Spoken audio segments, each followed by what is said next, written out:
of white kids at basketball games holding up signs to teams which have Hispanic kids on them, saying we're going to build a wall to keep you out.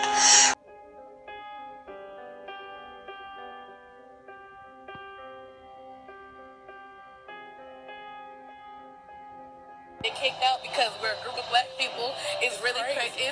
It just shows you how racist our own school is. We now have language that is almost the polar opposite of tolerance. And kids, I think, are more perplexed than anything else. Get out of here! Get out! Out! Out!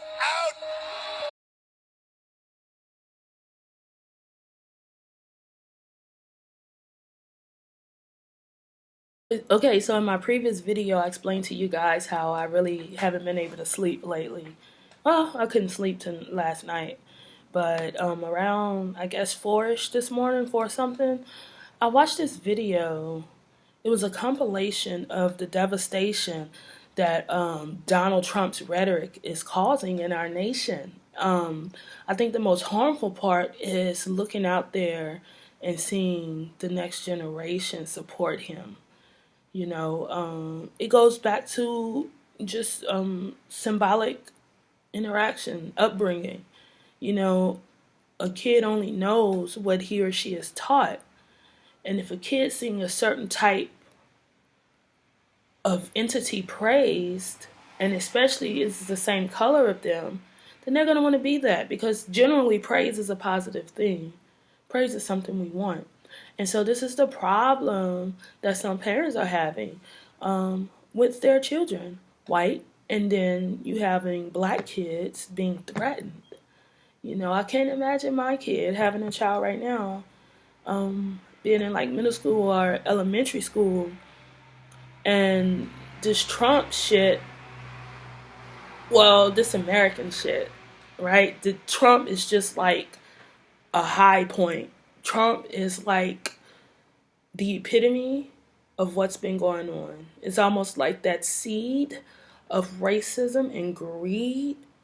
Like it's moment to really come through the roots of America's forefathers, coming through the roots of those graves. You know, I always say one thing, that the forefathers of America, they still are controlling America with strings. You know, and what I mean by that is just that their seeds just never died.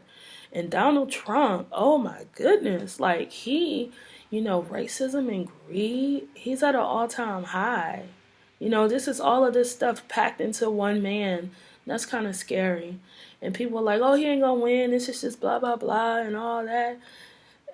I don't know what world we living in. I don't know if he's gonna win, but I don't trust America like that. You know what I'm saying?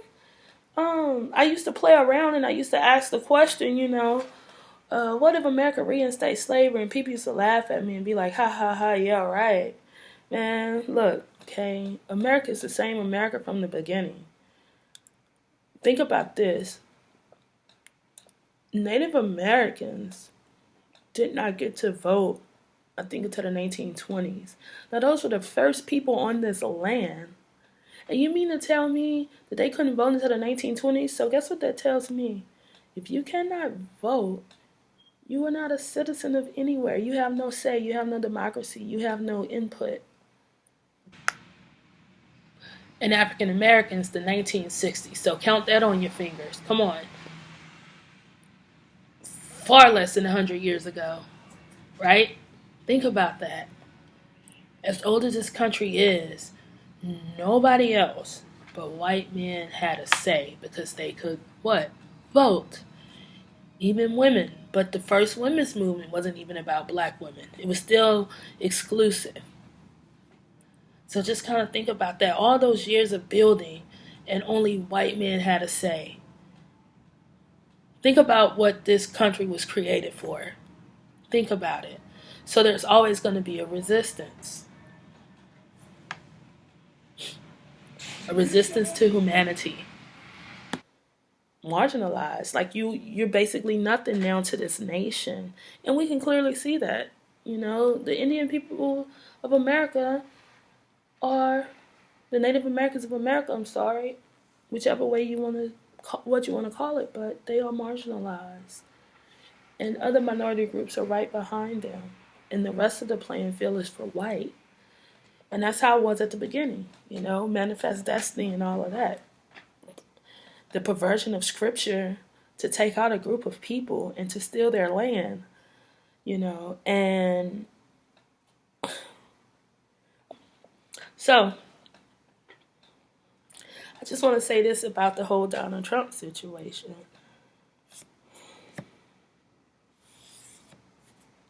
He's the perfect example of racism in America to the people who say it doesn't exist. Now we really getting to see he's our case study. He is our case study, and I'm so happy about this because now people can see, like, stop fucking saying that there's no racism in America. Look at his followers. Look at the kids following him. And we're pointing and laughing at him as one who would have to leave because of the color of his skin in 3rd grade in Fairfax County in 2016. The wall? What's it going to be made out of? Hey, that's a good question. Lift him up here. Bring him up here. Come on. Come on. So cute. Come on up here. Come on up. Come here. This is such a great question. Ready? Are you ready?